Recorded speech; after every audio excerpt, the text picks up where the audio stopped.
Alright, here's a video I wanted to get out here for fellow YouTuber and one of my followers, a great follower at that. Comments on almost all my videos. So that's appreciative. I know we got a lot of people that subscribe to us when we do videos like a lot of us do, and sometimes it's hard to keep track of everybody, you know, and comment on everybody's video. But this YouTube subscriber is pretty decent about following me, so I appreciate that. John Pol, I think that's how you say his name. He'd asked me a question about wet sanding, and I'm going to show him just a few things that I use. All my paint jobs are real automotive colors. I was a body man, and I was a body man by trade. My uncle had ran a body shop for several years, and when I was 17, I started working for him. Well, actually, he started behind his house when I was like 12, and he actually got his own business off and running on his feet when I was about 17, and so I'd probably been helping him on the weekends. One of my favorite uncles, my Uncle Brian, followed him on the weekends when I didn't have schooling or anything like that to do, and I'd go over there. And I remember the first car I helped him paint was actually my cousin, which was on my dad's side, so it had been my dad's niece, no relation to him. She had a little Nissan, and we painted it because she had hydroplaned and had wrecked the car, and my uncle helped me, let me cut the fender in, and then let me put the fender on, and then he showed me at about 12 years old how to start, you know, shimming parts and getting things to fit right for door gaps. And it's something that, since I was already into model building and playing Hot Wheels, well, why not play with the real cars? And so it was something that I took on till I was about to the age of 30 years old, and then I needed a job where I could feed a family. So I went to work where I'm at now. I've been there 10 years now. So did the bodywork and paint since I was 13. I will say about 13 till I was 30. So here's what I was always comfortable using, so I stuck with it. It's a little bit more pricey. I can't just go to the hobby shop and pick a color. I gotta go to the paint store, and they mix the colors. And you know, some of my colors are $50 a color. My clear is $100 a gallon.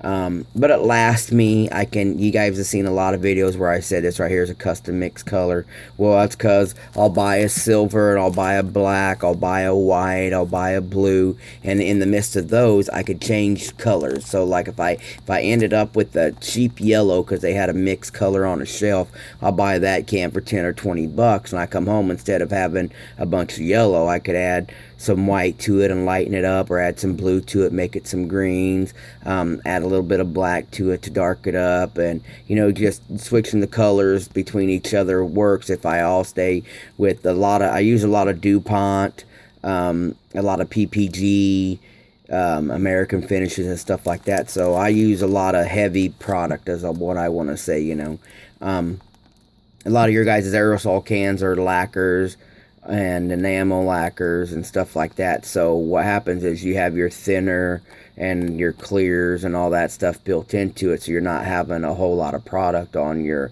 thing. And to me, I'm using a primer, then I'm using a pigment color, and then I'm using a sealer, and then I'm using the clear coat. So my models are heavier.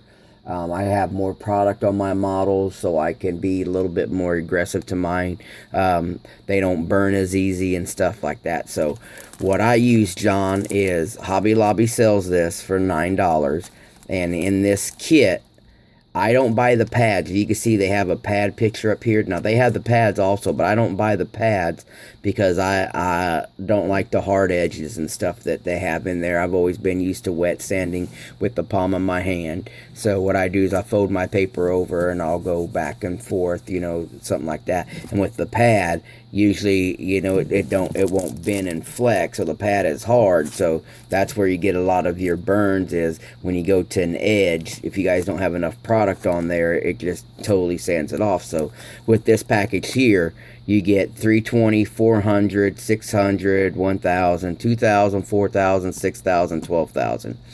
Now the 320, the 406, usually I just wet sand my primers around that, but on my clears, this is what I usually do. I'll use 1000 just on the spots where the trash would be. Say you get like a little fisheye, or maybe you get some dust or a hair or something in it. So I just that little spot, like say the hair was right here where this H is, I get like this and I'll just do that. And then I take the 2000 and then I feather it all out. And you want to stay moving. You don't want to just go in one direction, because then you put grooves in it. So you want to go in all kinds of directions when you do that. And then I move up to the 4000, and then usually when I do the 4000, I start going circular. And then the 6000, I'll go back and I'll do the circular the other way. And then the 12,000, I go every which way, you know. And if you noticed, you got to do it just like I showed you on the sticker. Stay away from the edges, because the edges is where you get burned. So right here is, you stay out here in the open flat. Now this is for me. You can check out Hunter Shelby. I believe Hunter has done some wet sanding videos, if I remember right, or maybe it's I can't think of his name. I ain't seen him post in a while. But X, that's what I call him, X. He used to do some how-to videos, and I know he showed how to polish a window, and then he dipped it in the future. But check him out. You can see I have his logo right there, so you guys can go check him out. It's worth the money, it's worth the time, but like I said, depending upon the product you're using, John, take it slow, do little areas at a time. That's what I wet sand with. What I actually polish with is, since I use real automotive color stuff, I use real automotive waxes and polishes. This right here is all turtle wax. You want to find one compound that's called cut, and then you want to find one that's called a finish. With the cut, what you're doing is, after you do the wet sanding and everything, and I do all my polishing by hand. I got these polishing cloths, and what I do is, after you do the cut, you want to put a polish. You want to come out there, see if the camera focus, and you actually want to put a little bit.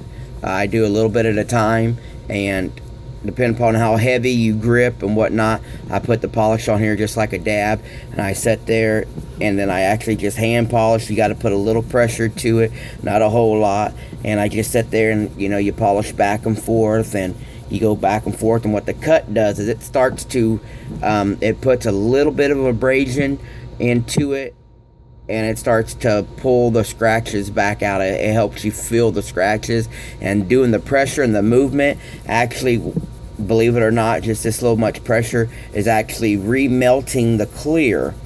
That's why I don't use no tool or nothing on mine, a buffer or anything like that. I'm using my finger to buff, because on a car, on a real car, they're buffing it, and what it's doing, it's actually melting the clear back in. And then once you get like the luster back, or once you get the shine back, but you still see some fogginess, then that's where the finish compound comes in. You put this back on there, and you do the same thing again. Now what this is doing, it's bringing the luster back from the clear coat. The more orange peel you have, the more I would wet sand it, cut it, wet sand it, cut it, and then finish it. Depending upon the type of orange peel you get. If you guys are using rattle cans, not an airbrush, I recommend that you have a second clear, that you get a can of color and then you get a can of clear. I don't ever color sand. All I ever do is polish my clear. So what you usually want to do is take some hot water. Like if you're about to wash dishes, you don't want to scald yourself. Get some hot water. Set your can in the hot water, maybe about this deep. Let it sit in there for 5 or 10 minutes. And, you know, as long as the water's staying warm. And by warming it up, you guys are actually thinning your color. So, and then just make sure you shake it and everything. And then spray it that way. Heat up your color. Even in the summertime, heat up your color. Your cans, if you guys are using aerosol cans. And it helps it flow easier. Make sure you're washing your hands, your body. Use a good primer. Use a good primer. I can't help you guys with craft acrylics. Been in the hobby 35 years. I can't spray craft acrylics. I've tried it on some interior stuff. To me, it's not my thing. I've been systematically trained to use the products that I use. You know, self-taught, I reckon, or personal use, or choices or whatnot. But you guys have at it. This message is for John, but all you guys that follow me, follow it. You guys can do it the same way I do. Anybody has questions or anything, reply to this video. I'll do my best to respond to you. And Happy New Year's, guys. And this is Mini, and 2016 is just a day or two away. So let's hope it's better for all of us, for our families, for the world in general, because 2015, the crap has hit the fan between racism, police brutality. I can't remember the last week we went through TV without hearing something political, and you know, so it is what it is. Maybe 2016 will shut some of these people up and, you know, get back to loving each other and caring for each other versus, you know, being greedy and dumbfounded by ignorance. You know, so you guys have a great one. This is all I want to say about that. This is Minnie, and got a couple videos coming up today, so hopefully give you guys something to do over the weekend. So you guys have a great day, and I'm done.